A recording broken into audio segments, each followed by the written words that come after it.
This is your spoiler alert. I use Mildliners August subscription box items for this Plan With Me. Welcome to Planning Not Perfect's August Setup Plan With Me video. Let's do a quick look at July. As you can see, I was not very consistent with keeping track of memories or habits or routines as much as I had wanted to. We basically have weekly overviews and then a few brain dumps or miscellaneous planning pages.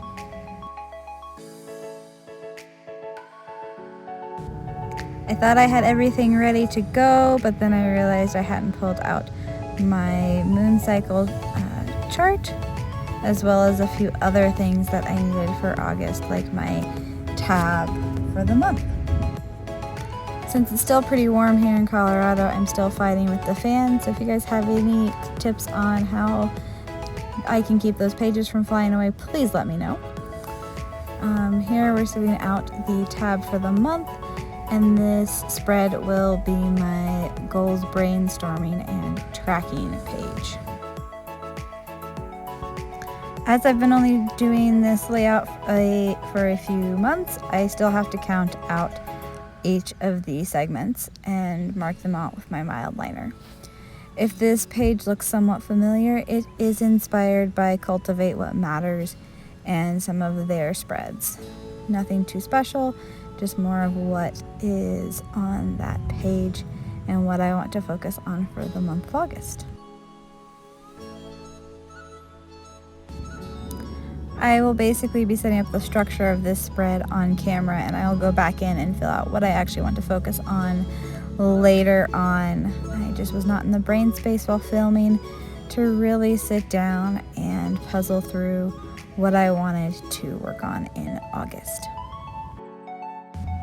I'd love to hear from you guys if you track goals or routines in your planner, and if so, what kind of spreads or ways do you go about tracking those? And what kind of things are you hoping to accomplish in the month of August? Are we going back to school? Are kids going back to school? What does this month hold for you guys? And this is where I take a page out of Mildliners Plans book, and I do this upside down with her washi tape to be able to line it up better on the page. That tape is from her August subscription box. And this is where we go back and double check to make sure the numbers I remember from drawing out the different months are actually the numbers that I'm going to be using. For a 4 or 5 week spread, I typically do a 5x5, but August technically has 6 lines when you have a Monday start, and so I have to do a 4x5 grid spacing. So I had to make sure that I had counted it out right, and that I was going to draw my lines where they were supposed to be. If you guys haven't put a chart for the different spacings in your bullet journal, I strongly recommend it. It saves so much time and brain power later on for the different spreads. I not only counted out and divided my pages into thirds, fourths, fifths, I think I even went up to sevenths. I also made sure to include the box sizes for my different monthly pages.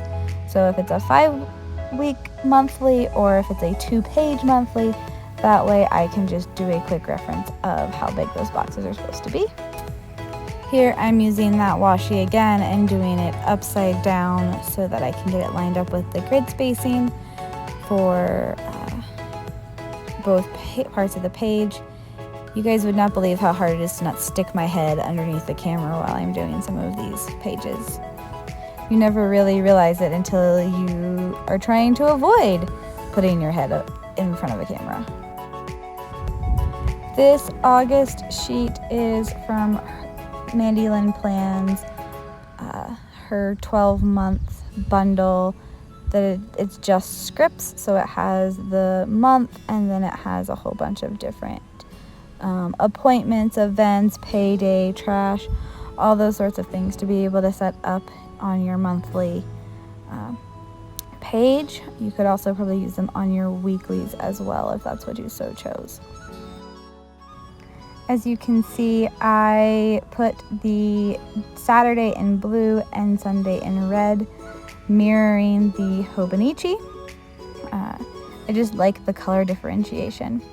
You'll also see me put on church in a weird order just because I didn't realize there was actually 5 church stickers on my sheet until later.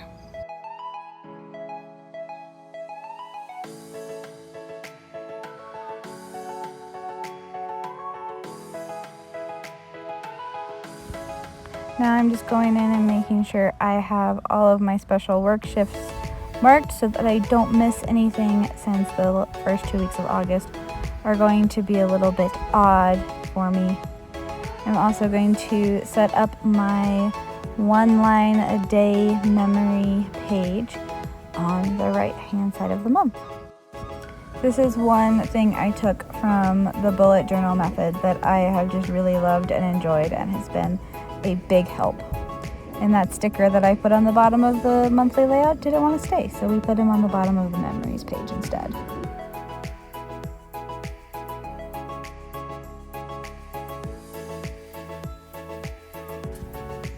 I'm going to finish up with a few more icons, one for the dog meds, one for Mandy Lynn plans September, possible box mailing time frame, and for our Sunday fellowship on the 5th Sunday.